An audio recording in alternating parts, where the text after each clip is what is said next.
the reason that champagne can't come from anywhere else in the world is not really the process, it's not the winemaking, and the people, as lovely as they are, you know, there's lovely people everywhere, so it's really not them either. It's inherent in the soil.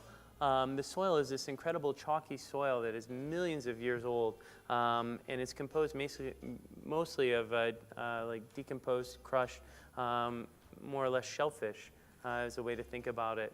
And over time it's compacted and it's created this great chalky soil. It gives a lot of acid to the grapes. It's an alkaline soil, so it gives it a lot of acid, which makes it so refreshing. Also, the cooler climate helps with that.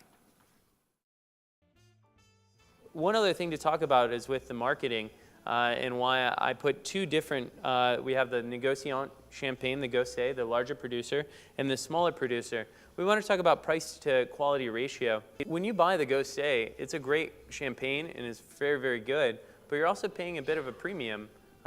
You do get the consistency and the quality, so it's a safe bet, but you're also paying for the marketing and the billboards and the bottles and the naming and all the marketing that goes behind it. Sometimes you can get a better value in a champagne that's just as good by choosing the smaller producers, the smaller farmer that's making it themselves. And I find that to be a bit more romantic too, because it often comes from one single place. The idea when you open it, you want it very cold, because that pressure, as it heats up, it becomes more. As the bottle's cooled down, it's less. So when you're opening it, you kind of want to open it pretty cold, because that makes it a little bit safer to control that cork.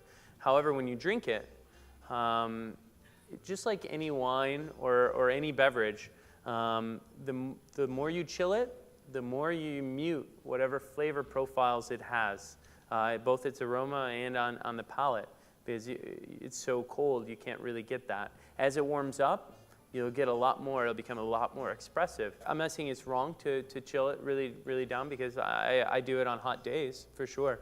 But if I bought something that's very expensive that I really want to get the most out of, you know, that's really well made, or I would let it warm up a bit more than normal drinking. One thing that I'd like to say about food and wine pairing that I think is very important, acidity is really key for me when pairing food and wine.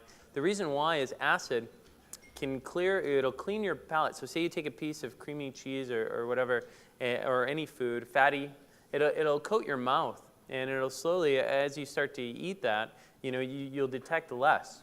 But as soon as you put something as acidic or refreshing as champagne in your mouth, or a sparkling beverage, not only does the carbonation help wash it clean, but that high acid will rinse it. So then when you take your next bite, it's like tasting it for the first time. And you can do that both ways.